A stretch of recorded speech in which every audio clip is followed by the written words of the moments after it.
Hello everyone and welcome to channel 6. Come back with me Hikmatul Gibran and our story today is about interviewing a journalist at TVRI West Sumatra named Nola Ernavia. Soon we will broadcast live our reporter in the area that is on the Acha and Aci. For Acha and Aci, slow down. Baiklah, Ibu izin bertanya, apa yang membuat Ibu tertarik dengan profesi sebagai jurnalis? Baik, sebenarnya saya tertarik sebagai jurnalis itu satu karena jurnalis itu secara tidak langsung kita ketemu dengan banyak orang.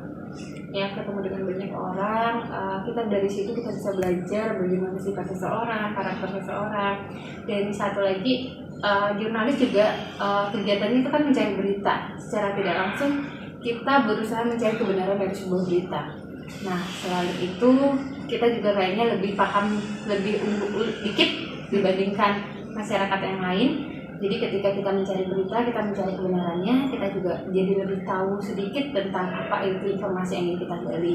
Yang kedua tadi ketemu dengan banyak orang, mulai dari mungkin tukang sapu sampai dengan taraf menteri ataupun presiden. Secara tidak langsung kita lebih banyak mengenal orang juga. Di situ yang menarik lagi, satu lagi tentunya ini bisa keluar, kalau kayak saya kemarin ini bisa keluar negeri, bisa segala macam. Jadi secara tidak langsung kita juga bisa meliput daerah-daerah yang mungkin tidak pernah terbayangkan oleh kita, ternyata kita bisa datang ke sana untuk kita liput. Sebagai seorang jurnalis, apa tantangan yang pernah Ibu lalui sebagai seorang jurnalis? Tantangannya paling dulu misalnya ketika gempa. Jadi ketika gempa, ketika semua orang harus berusaha untuk menyelamatkan diri, tentunya kita juga akan menyelamatkan diri, tapi kita juga punya tanggung jawab bagaimana menginformasikan tentang informasi bencana pada masyarakat. Jadi tantangan yang pertama yaitu ketika ketika liputan bencana. Terus yang kedua tantangannya lagi tantangannya ketika kita harus menyajikan informasi yang benar-benar bagus dan bisa dipercaya oleh orang, kemudian bisa menarik oleh masyarakat. Itu dia. Dalam jurnalis, bagaimanakah tips dari Ibu agar pertanyaan yang kita buat bisa menggali informasi lebih banyak dari narasumber? Satu yang pasti kita harus punya banyak data dulu. Kita harus banyak baca, kita harus punya data pegangan, kemudian dan kita harus ketahui dulu siapa narasumber kita. Jadi ketika kita mau mewawancarai narasumber, kita tidak bisa serta-merta langsung saja. Apalagi jika dia tokoh-tokoh penting. Kita harus tahu setidaknya siapa dia, latar belakangnya siapa, dan kenapa dia harus kita wawancara. Jadi kita harus tahu dulu. Jadi tidak serta-merta langsung saja. Nah, kita juga harus menyesuaikan siapa yang kita wawancara dengan topik apa yang akan kita angkat. Jadi kita harus paham apa temanya yang mau kita ambil beritanya ataupun wawancaranya, dan siapa yang akan kita wawancara. Itu dia yang paling penting. Apakah Ibu berani bertanya hal yang kurang nyaman kepada narasumber? Sebenarnya nyaman tidak nyamannya itu tergantung dari situasinya ya. Jadi gini, ketika kita melakukan wawancara pada narasumber, jika memang kita diharuskan meng-cross check sebuah informasi dan informasi itu sedang update ataupun sedang hard news lah misalnya istilahnya, kenapa tidak kita akan melakukan wawancara itu, tapi dengan cara yang polite ataupun yang sopan. Jadi tidak berarti kita mau bertanya kepada narasumber tentang sesuatu yang tidak memberikan nyaman, tapi dengan cara yang tidak sopan gitu, tidak polite. Jadi bagaimana kita mewawancara narasumber itu dengan cara yang lebih membuat mereka enak dalam bercerita dan menjelaskan. Tapi kalau mereka memang ternyata untuk kasus-kasus yang ternyata itu memojokkan mereka dan ternyata kita juga berusaha mewawancarainya dengan tujuan yang tidak baik, itu juga tidak perlu. Aku juga nggak mau. Tapi kalau tujuannya untuk menggali informasi, oke. Tapi dengan cara ya tetap memberikan kenyamanan, bukan memberikan ketidaknyamanan. Kalau bagaimanapun seorang narasumber juga mempunyai hak jawab. Mereka punya hak untuk memberikan klarifikasi ataupun memberikan jawaban yang sesuai mereka miliki. Apakah Ibu bersedia untuk menulis berita yang berpotensi merusak reputasi pihak tertentu? Enggak, aku nggak mau. Ya, karena kenapa aku nggak mau? Karena memang tanggung jawab seorang jurnalis itu yakni bagaimana memberikan informasi ataupun memberikan edukasi pada masyarakat, dan dia bukan seorang hakim yang harus mengejudge ataupun merusak nama seseorang. Tapi bagaimana kita memberikan informasi yang benar pada masyarakat dan menginformasikan ini loh sebenarnya beritanya seperti ini. Tapi tergantung dari masyarakatnya sendiri. Nah, dan kita juga tidak punya hak untuk mengejat seorang narasumber ataupun sebuah instansi ataupun sebuah perusahaan untuk memberikan nilai-nilai jelek kepada mereka, enggak. Kita nggak punya itu. Jadi kita harus tetap sesuai dengan fact-nya, bagaimana kita memberikan informasi yang berimbang. Jika kita ada kasus, ya kita wawancara yang A dan kita wawancara yang B. Jadi dia imbang. Jadi tidak merusak ataupun memberikan ketidaknyamanan pada salah seorang narasumber. Oke, sebagai seorang jurnalis, bagaimanakah tips dari Ibu dalam memilih diksi yang tepat saat bertanya kepada narasumber agar kita mendapatkan informasi yang kita harapkan? Oke, pastinya menggunakan bahasa yang baik, ya kan? Satu. Habis itu yang kedua, menggunakan bahasa yang dibilang formal ataupun tidak formal itu tergantung pada siapa kita akan melakukan wawancara. Kepada misalnya kepada taraf gubernur ataupun taraf menteri, kita tidak mungkin melakukan wawancara dengan tidak formal. Tapi ketika untuk kepada mungkin masyarakat seperti tukang sapu ataupun sebagai pedagang, mungkin kita bisa melakukan wawancara dengan informal, bahasa ataupun diksi yang lebih santai, tapi tetap dalam bahasa yang santun dan sopan. Dan ini sudah masuk ke pertanyaan proses ya Bu. Jadi bagaimana cara kita untuk mencari berita yang akan kita tayangkan ke televisi?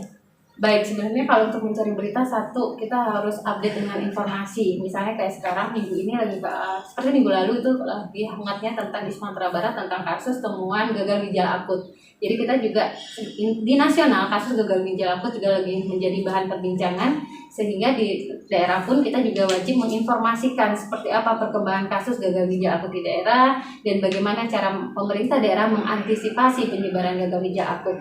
Jadi yang pastinya satu, kita harus melek informasi, yang kedua kita juga tidak boleh sampai tidak tahu dengan informasi-informasi nasional maupun internasional yang sedang berkaitan di negara kita. Misalkan seandainya berita yang kita cari sudah terkumpul, bagaimanakah cara penyusunan agar bisa dikumpulkan sebagai sebuah tayangan itu? Baik, kalau untuk di TVRI Sumatera Barat, setiap hari teman-teman redaksi berita itu yang terdiri dari reporter dan kameramen itu turun ke lapangan. Mereka sudah diarahkan malam harinya ataupun sore harinya, mereka harus kemana. Misalnya kayak sekarang ini ada yang harus ke, misalnya kayak kemarin itu ada yang harus ke dinas kesehatan dan ataupun RSUP M Jamil terkait penambahan kasus di gagal ginjal akut di M Jamil. Yang kedua misalnya harus ke dinas Kominfo terkait dengan mulai dimatikannya analog dan sudah mulai peralihan TV digital saat ini.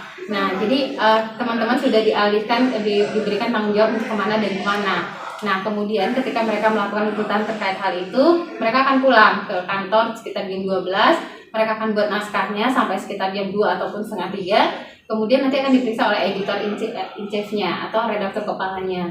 Setelah diperiksa, nanti naskah sudah mereka periksa, baru boleh mereka dubbing. Setelah di-dubbing, mereka akan mendampingi editor untuk melakukan pengeditan. Setelah itu, naskah-naskah tersebut akan kita susun. Nah, redaktur kepalanya yang akan bertugas menyusun naskah mana atau berita mana yang akan menjadi berita headline sampai dengan berita soft news. Jadi akan ada urutannya. Jadi di Sumatera Barat hari ini itu biasanya kita terdiri dari 23 sampai 24 item berita. Jadi redaktur kepala yang akan menyusun mana berita di awal menjadi berita hard news dan straight news, kemudian mana yang berita di tengah yang menjadi berita yang bersifat informasi juga, tapi dia tidak bersifat hard news. Kemudian yang berita terakhir itu adalah biasanya berita-berita soft news, human interest, pariwisata, kuliner dan yang lain-lain. Nah, di terakhir kita punya segmen namanya Lintas Andalas. Karena di sini kita berada di lingkungan Andalas, Sumatera. Jadi kami dari TVRI Sumatera Barat juga merangkum informasi-informasi aktual dari beberapa provinsi yang ada di wilayah Sumatera. Itu ada dari Aceh, Sumut, Sumatera Utara, Babel, Riau, Jambi, Lampung dan lain-lain. Itu kita saling bertukar informasi dan kita tayangkan. Jadi tujuannya mungkin ada di sini masyarakat Aceh ataupun masyarakat Sumatera Utara ataupun masyarakat lainnya yang ingin nonton daerah mereka, perkembangan daerah mereka bisa nontonnya melalui Sumatera Barat hari ini. Oke. Berita yang setelah disusun tersebut bagaimana proses untuk mempublikasinya di televisi? Proses publikasinya yang pasti itu kita kan tayangnya di pukul 16 sampai dengan pukul 17. Nah, setelah itu biasanya kita juga selain kita tayang di terestrial di biasa, sekarang di digital, biasanya kita juga tayangnya ada kita menggunakan konten media baru dan kita menggunakan yang namanya seperti streaming TVRI Sumatera Barat, ada di YouTube, ada di IG. Nah, bisa ditonton juga di sana. Karena kenapa kita mulai mengarah ke sana? Karena kita tahu sekarang perkembangannya teknologi mau tidak mau menuntut setiap media harus juga ikut mengikuti perkembangan dari masyarakatnya yang ternyata sekarang lebih memilih nonton mungkin di HP atau lebih memilih nonton lebih banyak di YouTube.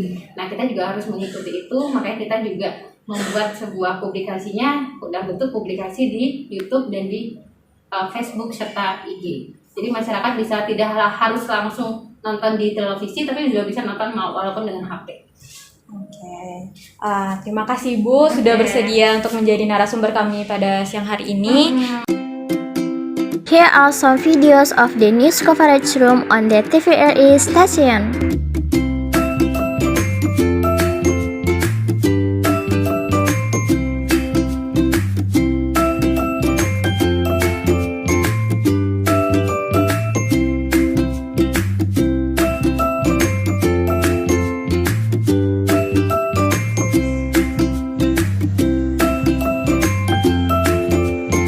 With the end of the news coverage process, this afternoon news also ended.